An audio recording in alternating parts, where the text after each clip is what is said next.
Hey guys, I'm Tim with BleepinJeep. Today I'm in Loomis, California at Rough Stuff Specialties with my friends TJ and Greg from Rock and Road Performance. And what are we doing today? Today we're installing a brand new set of JRI shocks on Rough Stuff's company Jeep JK. This 2007 Jeep JK is used by Rough Stuff as their company vehicle. It's currently lifted in about 4-inch range, and it utilizes their custom axle housings that are 4-9-inch center section. It right now has Bilstein 5125s up front and 5150s in the rear. They are not remote reservoir and they're not adjustable. It uses stock sway bars, but there's a lot of aftermarket components manufactured by Rough Stuff that are utilized on this Jeep JK. In the front of this thing, there's a custom 4-link suspension utilizing Rough Stuff rod ends and bracketry. In the rear, we got a 3-link suspension that is far from stock. Alright guys, this is the new JRI Jeep JK shock we're going to be installing on Rough Stuff's Jeep. Let's get to work.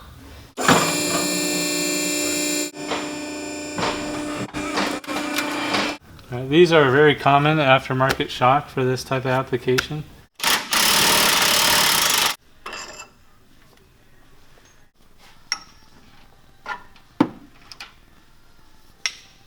The factory JK shocks utilize a stud style for mounting into this upper shock mount.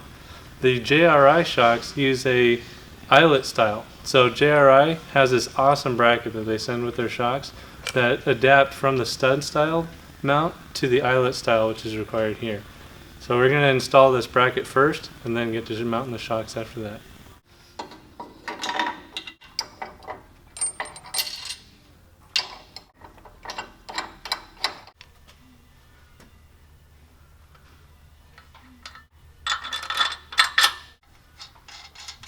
Now with JRI stud top adapter installed, the final installation of the shock is super easy.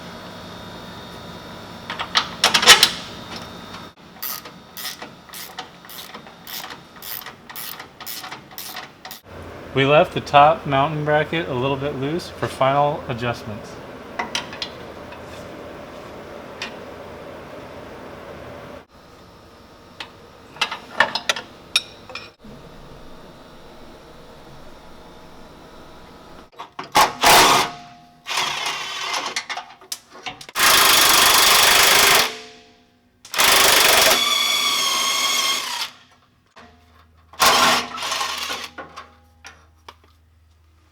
In the rear, these shocks are designed to bolt into the factory mounting location. Utilizes a misalignment T-bar on the top and an eyelet on the bottom featuring misalignment spacers and a steel race monoball. We'll start by mounting the bottom end first. These are a gas carb shock, so this will make it a lot easier to get leverage to compress this shock. If you turn the adjuster to the lowest setting, you won't be fighting the valving as much. Adjust the gas pressure or rod pressure.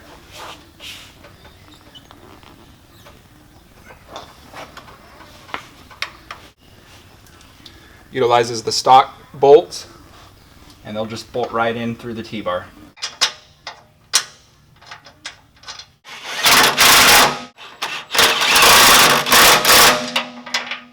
Make sure to come back and tighten all your hardware.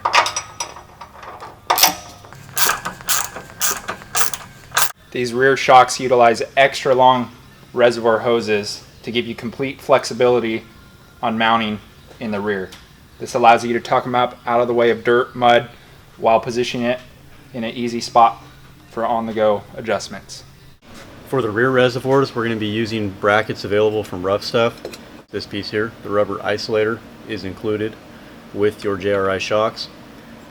And this is the bracket available from Rough Stuff, designed to hold your reservoir like that. We've modified their bracket a little bit so it sits flatter on the frame, which you'll see here in a second. And we're going to also be running it inverted like this in combination with the rubber isolator. We're going to weld that right to the frame and tuck these reservoirs up and high out of the way to keep them safe and protected. The next thing we're going to do is weld our bracket into place here, and then we can attach our remote reservoir using a hose clamp.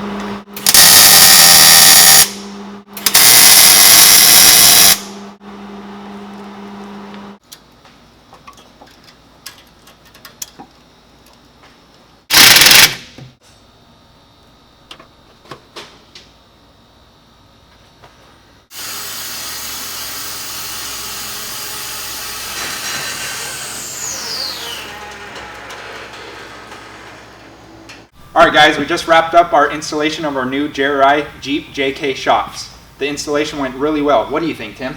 Yeah, absolutely it did. We'd also like to thank Rough Stuff Specialties here in Loomis, California for allowing us to use their facility, their lift, their tools, etc. And also, if you guys have any specific questions regarding these shocks, leave a comment below and TJ or Greg from Rock and Road Performance would be happy to reply to you and help you out. Thank you very much for watching. Please subscribe to BleepinJeep to see more videos like this. It means a lot to us and it goes a long way. Also, thumbs up our videos and we'll see you in the next one. Thank you.